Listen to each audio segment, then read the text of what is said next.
Papež Frančišek se je v Vatikanu srečal z delegacijo preživelih brodoloma pri italijanskem otoku Lampedusa.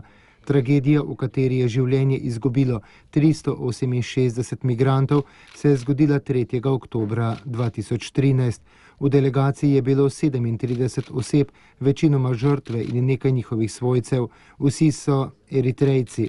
V Vatikan so prišli iz različnih koncev Evrope, med drugim iz Nemčije, Švedske, Norveške, Nizozemske, Danske, iz držav, kjer so po tragediji našli zatočišče.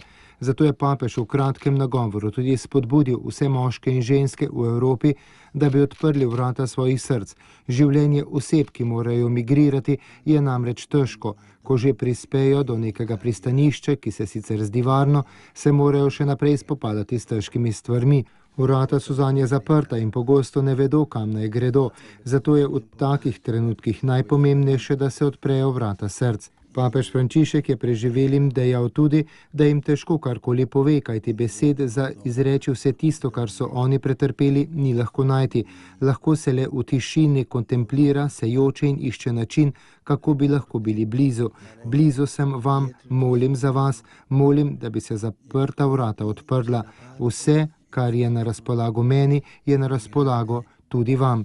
Želim si, da bi občutili ne le moje sprejemanje, ampak vseh ljudi, ki vam želijo dobro. Ne dvomite, blizu smo vam, je dejal papež Frančišek.